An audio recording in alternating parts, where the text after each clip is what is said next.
Masa Sabah menyertai pembentukan Malaysia tahun 1963, ada satu janji besar dalam perlembagaan.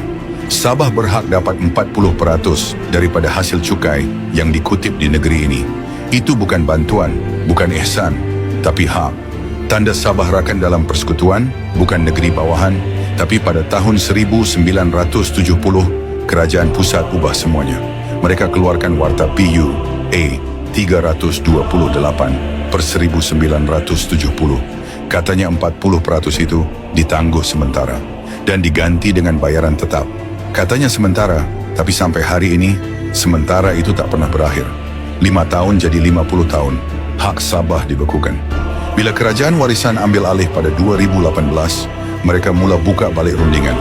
Surat rasmi dihantar pada 2019 dan mereka tulis jelas, persetujuan ini dibuat tanpa prejudis. Maknanya Sabah terima bayaran sementara tanpa menyerahkan hak 40% itu. Warisan berhati-hati, mereka jaga pintu hak itu supaya tak tertutup. Tapi bila kerajaan bertukar pada 2020, masuk JRS bergabung dengan PH, pintu itu dikunci rapat. Pada 17 April 2022, mereka tanda tangan warta baru. PUA 119/2022. Dengan warta itu, sistem bayaran di bawah artikel 112D disemak semula, dan yang paling mengejutkan, disahkan berkuat kuasa hingga tahun 2029. Hak 40% masih wujud, tapi Sabah tak boleh tuntut semula sampai 7 tahun akan datang. Kerajaan Sabah sendiri yang bersetuju menguncinya. Hak itu masih hidup, tapi terkunci. Bila rakyat tanya, Armizan pun tampil.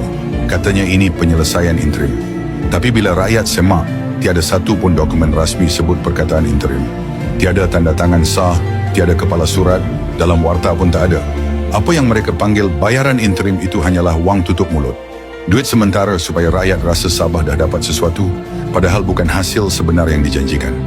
Berhentilah perbodohkan rakyat dan berhentilah salahkan orang lain. Yang tanda tangan warta itu bukan rakyat, bukan kerajaan dulu, tapi kamu sendiri.